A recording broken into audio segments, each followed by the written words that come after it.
Voyons maintenant comment additionner et soustraire des nombres décimaux. Lorsqu'on veut additionner ou soustraire des nombres décimaux, il est important d'aligner la position ainsi que la virgule dans chacun des nombres. Alors, ici, nous avons 14 et 5 dixièmes plus 3 et 567 millions.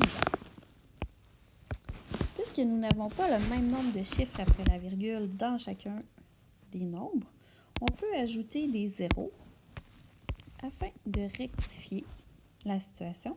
On peut même ajouter un zéro dans la partie entière pour être sûr de ne pas se mêler. Par la suite, on a juste à additionner chacune des positions. Alors, 0 plus 7, ça nous donne 7. 0 plus 6, 6.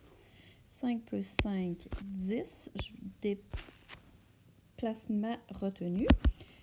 J'arrive à la virgule, alors je positionne la virgule.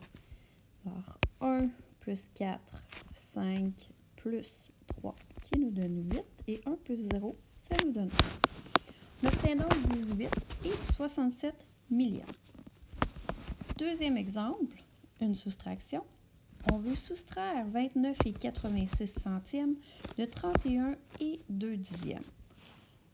Encore une fois, on va inscrire nos deux nombres. Nous avons 31 et 2 dixièmes moins 29 et 86 centièmes. Je prends la peine d'ajouter un zéro à mon premier nombre pour avoir le même nombre de chiffres dans la partie décimale. J'effectue ma soustraction. Je viens emprunter 10 moins 6, 4. Je fais un emprunt. 11 moins 8, 3. J'inscris ma virgule dans ma réponse. Je fais un autre emprunt. 10 moins 9 qui me donne 1 et 2 moins 2, 0. J'obtiens donc comme réponse 1 et 34 centièmes. C'est maintenant ton tour de faire les 4 exemples. Tu n'as qu'à peser sur pause et par la suite, tu pourras te corriger.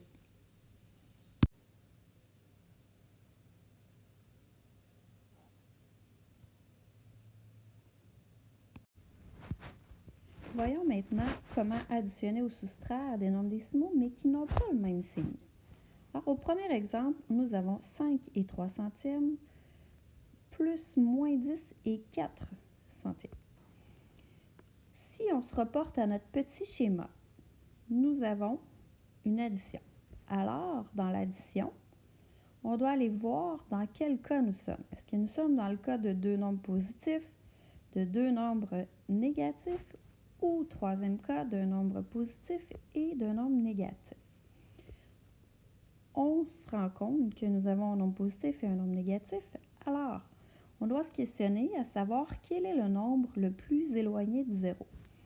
Dans ce cas-ci, le nombre le plus éloigné de 0 est moins 10 et 4 centièmes. Ça signifie donc que notre réponse sera négative. Et ce qu'il me reste à faire, c'est de faire abstraction des signes positifs et négatifs et de faire le plus grand nombre moins le plus petit.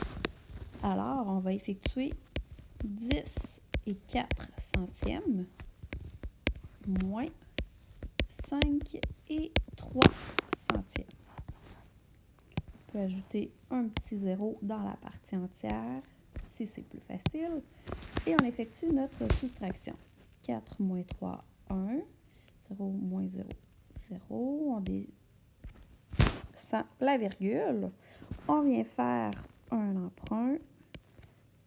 On obtient donc 5 et 1 centième. Donc, notre réponse finale sera moins 5 et 1 centième. Deuxième exemple, nous avons moins 94 centièmes, moins 382 millièmes. Nous avons donc une soustraction. Alors, selon notre schéma, lorsqu'on rencontre une soustraction, on doit faire le garde-change opposé, car on se rappelle, soustraire revient à additionner l'opposé d'un nombre. En effectuant le garde-change opposé, j'obtiens moins 94 centièmes plus et l'opposé de 382 millièmes et de moins 382 millièmes. Je me reporte donc encore une fois au schéma. J'ai une addition. Je dois déterminer est-ce que je suis dans le cas numéro 1, numéro 2 ou numéro 3. Dans ce cas-ci, on a deux nombres négatifs. Nous sommes donc dans le cas numéro 2. Notre réponse sera encore une fois négative. Ce qu'on doit faire, c'est additionner les deux nombres, car on se rappelle, si j'ai une addition de deux nombres négatifs, ça nous donne une réponse négative qui va être la somme des deux. C'est comme si on additionnait deux dettes. Alors, j'additionne 94 centièmes à 382 millièmes. Je vais ajouter mon 0 afin de ne pas me mélanger dans mes positions. Et j'effectue l'addition. 0 plus 2, 2.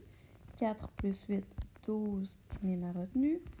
1 plus 9, 10 plus 3, 13. Je descends la virgule, je mets ma retenue. 1 plus 0, ça me donne 1. Alors, on va reporter notre réponse. Notre réponse finale sera donc moins 1 et 322 millièmes.